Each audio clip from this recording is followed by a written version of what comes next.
Welcome to the Healthcare Provider Happy Hour. This is a safe space where we invite healthcare providers to unapologetically be themselves after the working day. My name is Jennifer George, and each week I will connect you with guests and stories that will help transform your stress to success and fulfillment. Are you with me? Grab your drink of choice and let's chat.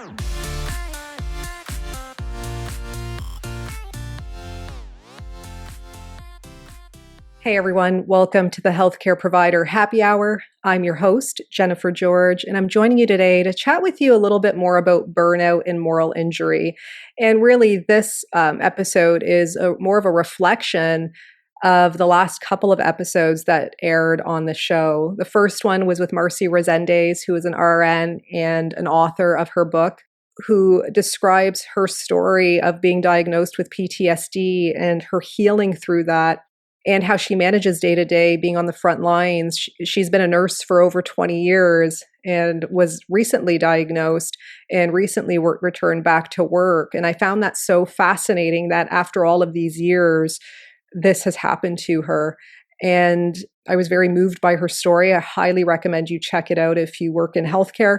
And I think most of you do if you listen to this podcast. But yeah, and then following that episode, I had a conversation with Dr. Joe Sherman, who's still practicing, at least at a part-time level, as a pediatrician and has been working as a pediatrician for 35 years, which is remarkable this day and age, and is also a coach to physicians and organizations to help kind of shift the culture toward wellness and well-being and build resilience and help providers find fulfillment. And one of the conversations that he and I had in the podcast, which it was a great conversation overall, one of the things I had asked him, I said, we've been accumulating data on physician and healthcare provider burnout for many years, and yet it continues to rise. Why is that? And he had a great answer for it. And, I needed a little bit more, and I'm still trying to make sense of all of this. I do not have all of the answers. I just want to make that very clear. But I'm learning, and I think it's just something that if we can all try to learn together collectively as providers, hopefully we can improve the system for all of us. But we also need the support and other people to also be open and willing to learn, such as leadership, executives, stakeholders, insurers. Everybody needs to be involved in improving and in eliminating burnout and moral injury for frontline workers especially. So this article actually stemmed from that reason, was the fact that rates are practically double compared to where they were at the beginning of 2000. Okay, so they reported that 27% of physicians in 2000 were burnt out, and now it's closer to 50% since the pandemic. And during the pandemic, Dr. Sherman, I know, said it was closer to 60%. I agree more with him. I think it's definitely more than 50% from what I've read over the last several months, and also just from what you constantly are bombarded by, out there, just having conversations, but also what you see in the media as well, which I also know we have to take with a grain of salt. But yeah, so I was really drawn to this article because it's only a couple of pages. It's saying we need action and we need it now. And here are 10 ways that, organizations can help make this a priority. Okay. So first and foremost, let's talk about moral injury and burnout.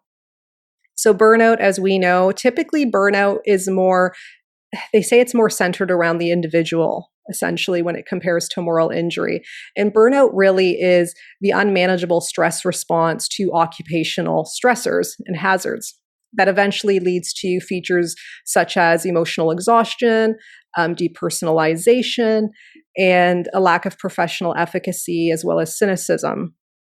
Okay, so oftentimes it's more related to a lack of engagement, whether it's with patients, with your staff, low morale, inefficiencies of processes, and basically how the individual responds to all of that. So things like resilience, self-care are areas to gain a little more control over those stressors.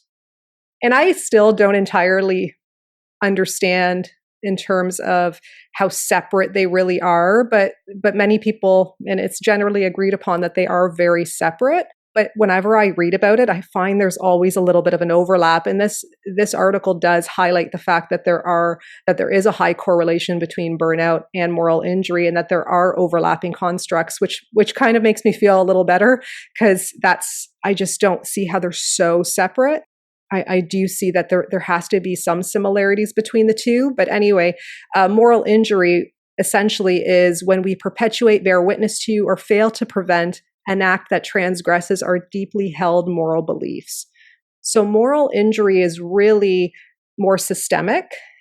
In my understanding, it's more when an individual is confronted or bears witness to or has to make a decision that goes against their moral code, that goes against their oath for practicing, which is patient first, right? Patient safety first, patient's needs first, above all else, and to do no harm, right? So a good example of this, and an unfortunate example of this, is right now during the pandemic, where beds are limited, okay, and physicians have had to triage patients based on the severity of their illness, or based on their age, or based on their promise, their lifestyle, whatever it might be, and they're being asked to decide who lives and who dies. That's horrifying. Okay, like, who are we to decide that? We are here to help everybody. And so moral injury, that's an extreme example, but that is a real example. And that's what's happening among healthcare providers all over the world. Okay, that alone, that's just one situation. Other situations, for example, are doing more with less, okay, increased patient to staff ratios and less resources. But you as a clinician having that sense of integrity to provide optimal care, and knowing that you can't provide the care that you know that you're capable of providing, that you want to provide, that you've taken an oath to provide, or knowing that there's a higher patient safety risk when there's less staff support or less staff available, for instance. So again, it's bearing witness to, but also making these decisions to practice that go against your moral code, your moral agreements, your sense of integrity. Okay, so you can imagine the trauma that ensues when that keeps happening over and over and over and over again. Okay, and especially with the pandemic, another good example that I can think of for us too as clinicians, I'm thinking of myself personally, is when families haven't been able to come into the hospital. And so now you become caregiver in a way, and clinician.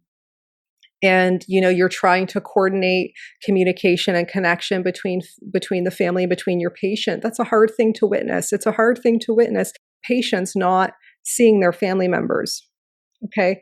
And that goes, I'm someone who's such a big advocate of caregivers being involved in patient care, in decision making. And for me to not see caregivers around, to not see family around, it was hard for me, and it still is, with the limited abilities now for designated care partners. Even then, even though that's a little better, it's still hard to operate in that context when you know that if the caregiver was there, the patient would perhaps have better care, and optimal care provided.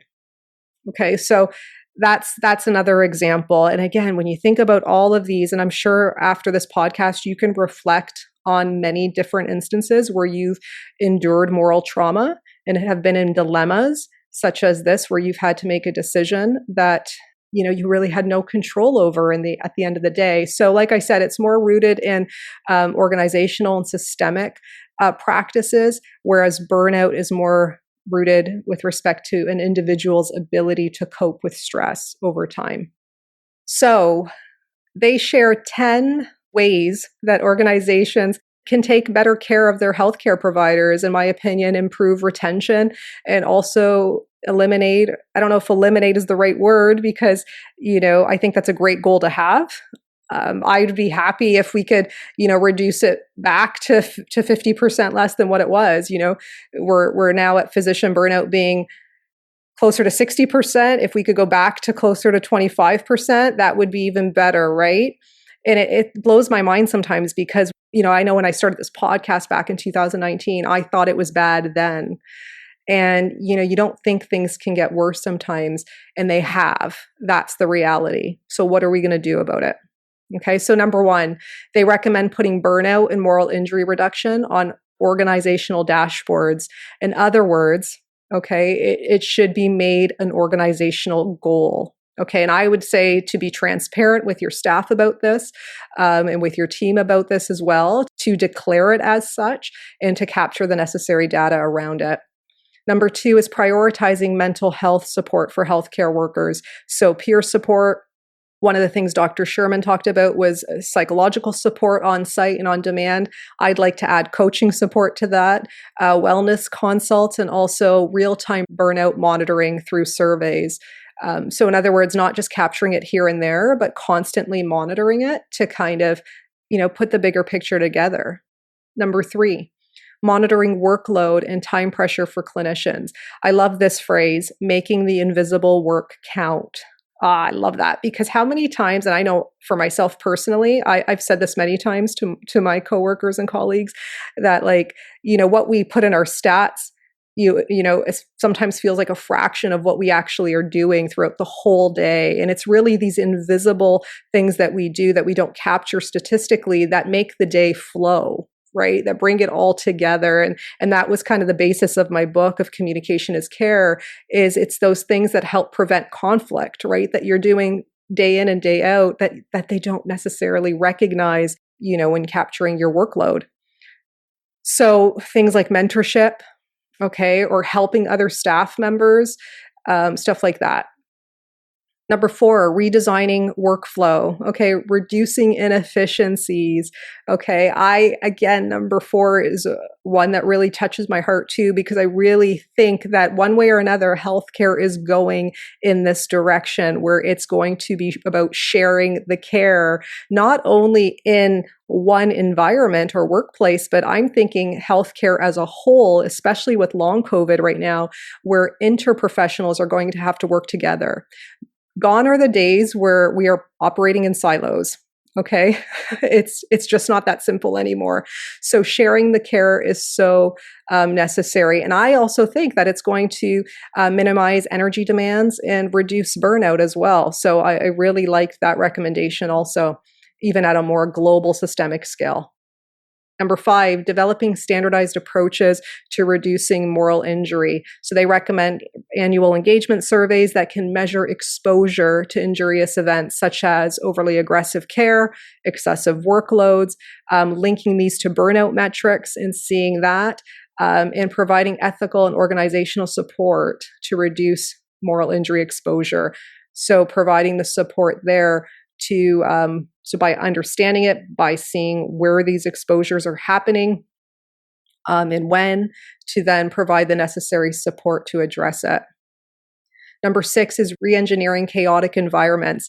This to me is a big one as well, because I know for me, and I don't know if it's because I'm getting older or what, but I'm finding that when I'm in the space, the physical space where it's chaotic, meaning there's a lot of bodies, there's a lot of voices, there's a lot of sound, there's a lot of stuff everywhere, I find that it affects my ability to focus, it affects my ability to practice, it affects my ability to connect and develop rapport with patients to the best of my ability. Okay, so simple thing like that, like healthcare providers on the front lines can even just start doing that where they're at right now, is looking at your physical space, okay? Number seven, enhancing supportive culture, okay? So focusing on values, quality, equity, and fairness and cohesion. Maybe having, a goal of burnout and moral injury as being a 0% goal, right? So bringing everybody together basically collaboratively to achieve this goal for all of us, not just the front line. There's burnout at all levels and there's moral injury at all levels, because some of this is rooted in systemic causes. Provide flexibility, number 8, and autonomy. So for example, they say here at the beginning and at the end of the day, especially clinicians who are parents, it allow them time and flexibility to drop off their children, but also pick them up. And I think that this demonstrates that the organization cares about not only their workers, but also their workers' families, who they're also indirectly supporting. Number 9, recognizing the importance and holding value and prioritizing the clinician-patient relationship. This is something that obviously speaks to my heart. This is rooted in everything I do.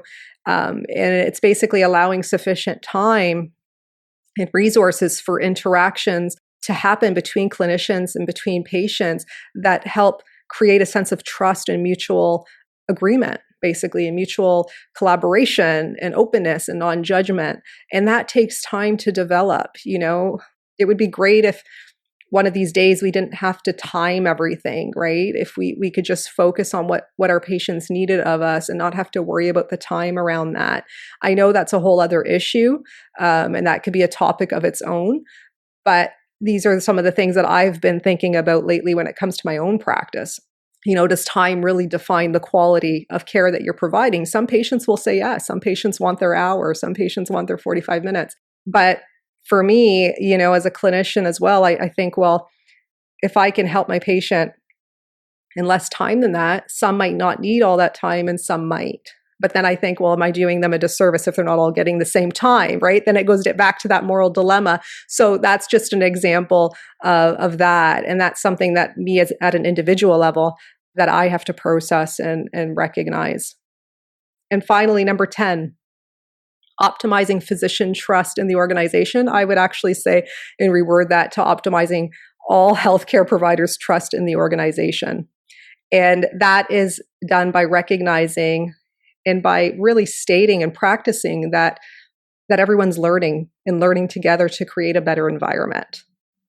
Okay, so that's the article essentially. It wasn't very long. It's, like I said, it's only 2 pages. Please check it out. I'm going to attach it to the show notes. If you have any feedback or information, I would love to hear back from you. I'm most present on Instagram. My handle's @bestobsessedwithjen. You can reach me there. You can also sign up to my newsletter community.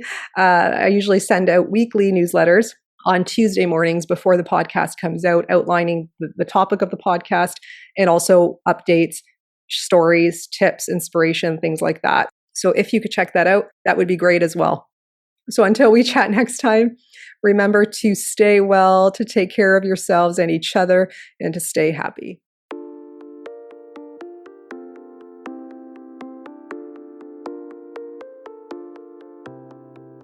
So if you guys like this podcast, please subscribe and leave an honest review.